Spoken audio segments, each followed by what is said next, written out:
नमस्कार, स्वागत है आपका कबीर न्यूज में। मैं हूं प्राची भटनागर।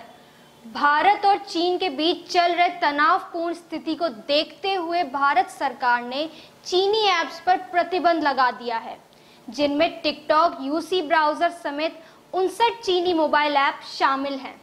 केंद्र के इस फैसले का राजनीतिक गलियारों में कुछ लोगों ने स्वागत किया है तो कुछ ने इस पर सवाल भी उठाए हैं।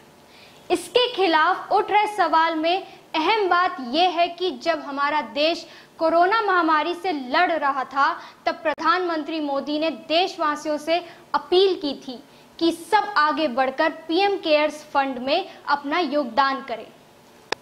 उस मुसीबत के समय चीनी ऐप्स ने आगे बढ़कर अपना योगदान दिया था, तो क्या चीनी ऐप्स से लिया गया चंदा भारत सरकार वापस करेगी? बीजेपी ने कांग्रेस पर लगाया चीन से फंड लेने का आरोप। अभी हाल ही में ही भाजपा ने कांग्रेस पर आरोप लगाया कि राजीव गांधी फंड में साल 2005 से 6 के बीच चीन से फंड प्राप्त हुआ था। खुद चीन से चंदा लेने वाली बीजेपी दूसरे पर इल्जाम लगाती है। हालांकि राजीव गांधी फंड द्वारा प्राप्त किए गए अनुदान के संबंध में सार्वजनिक दस्तावेज उपलब्ध हैं, जो कि दर्शाता है कि फाउंडेशन ने रिसर्च स्टडीज के लिए बीजिंग समेत अन्य सरकारों से फंड प्राप्त किया था। किन किन चीनी कंपनियों ने दिया फंड?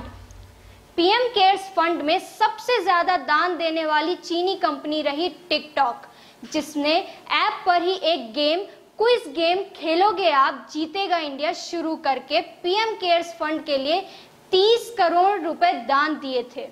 चीन की सबसे बड़ी मोबाइल कंपनी Xiaomi ने पीएम केयर्स फंड के ऐलान के 3 दिन के अंदर ही कुल 15 करोड़ रुपए की राशि कोरोना की लड़ाई में देने का ऐलान किया था। इसमें 10 करोड़ रुपए पीएम केयर्स फंड के लिए, जबकि 5 करोड़ रुपए अलग अलग राज्यों के सीएम केयर्स फंड में देने की बात की गई थी।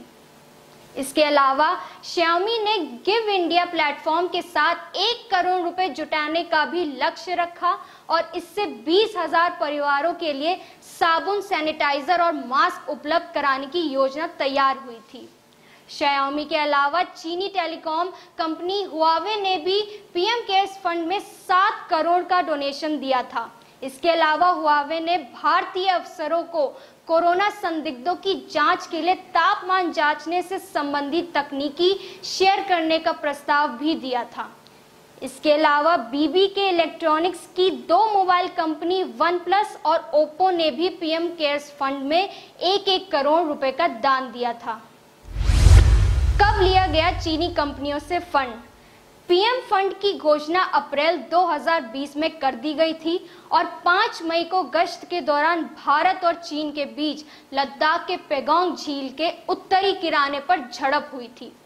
अब यहाँ गौर फरमाने की बात है कि जब चीन द्वारा हिंसक झड़प पहले ही शुरू हो गई थी तो बीजेपी सरकार को चीन से चंदा बटोरने की क्या जरूरत थी? क्या भारत इतना गरीब है कि चीन के दान के बिना इस महामारी को संभाल नहीं सकता? यहाँ बात आत्मसम्मान की है कि अगर भारतीय सेना पर जुल्म किए जा रहे थे तो हमारे देश की सरकार हमारे दुश्मन से चंदा बटोर रही थी। अब देखना होगा इस पर प्रधानमंत्री कार्यालय क्या निर्णय लेती है। क्या चीनी कंपनियों द्वारा प्राप्त किए गए पैसे को वापस लौटाया जाएगा या नहीं? अगर आपको हमारी खबरें पसंद आती हैं तो सब्सक्राइब करें हमारा YouTube चैनल कबीर न्यूज़, और आप हमें Facebook पर भी देख सकते हैं। हमारा Facebook पेज है कबीर न्यूज़।